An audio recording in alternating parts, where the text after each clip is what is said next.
Hello friends, வணக்கம் and welcome to chit-chat தமிழா. இன்றைக்கி நம்ம சேனலில் ஸ்பைசியான பேபி கார்ன் பெப்பர் ஃப்ரை எப்படி பண்ணுறதுன்னு பார்ப்போம்.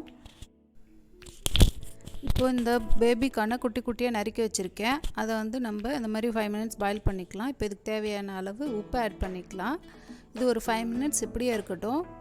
பேபி கார்ன் அப்போ தான் நல்லா வேகும், வெந்தால் தான் நல்லாயிருக்கும். இப்போது ஒரு பேனில் ஒரு 4 ஸ்பூன் ஆயில் ஆட் பண்ணிக்கலாம்.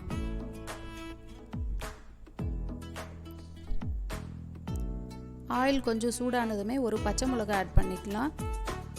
நெக்ஸ்ட்டு ஒரு பெரிய ஆனியனை இந்த மாதிரி கட் பண்ணி வச்சுருக்கேன். ஸோ அதுவும் இப்போ ஆட் பண்ணிக்கலாம். ஆனியனை நல்லா வதக்கிக்கலாம். ஆனியன் வதங்கினதுமே 3 ஸ்பூன் இஞ்சி பூண்டு பேஸ்ட் அரைச்சி வச்சுருக்கேன், அதுவும் ஆட் பண்ணிக்கலாம். இஞ்சி பூண்டு பேஸ்ட்டு பச்சை வாசனை போனதுமே ஒரு கேப்சிகம் இந்த மாதிரி குட்டி குட்டியாக நறுக்கி வச்சுருக்கேன், அதுவும் ஆட் பண்ணிக்கலாம். இது எல்லாமே நல்லா மிக்ஸ் பண்ணி ஒரு 5 மினிட்ஸ் குக் பண்ணிக்கலாம். இப்போ இதுக்கு தேவையான அளவு உப்பு ஆட் பண்ணிக்கலாம்.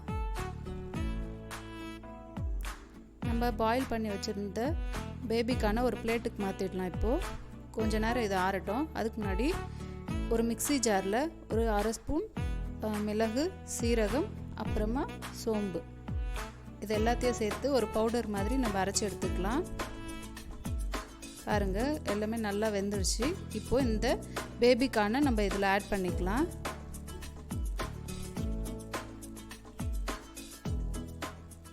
நம்ம அரைச்சி வச்சுருந்தோம்ல இந்த மிளகு பவுடர், அதை இப்போ இதில் ஆட் பண்ணிவிட்டு நல்லா மிக்ஸ் பண்ணிக்கலாம். 1 ஸ்பூன் சோயா சாஸ் ஆட் பண்ணிக்கலாம். Next 1 spoon tomato ketchup add பண்ணிக்கலாம்.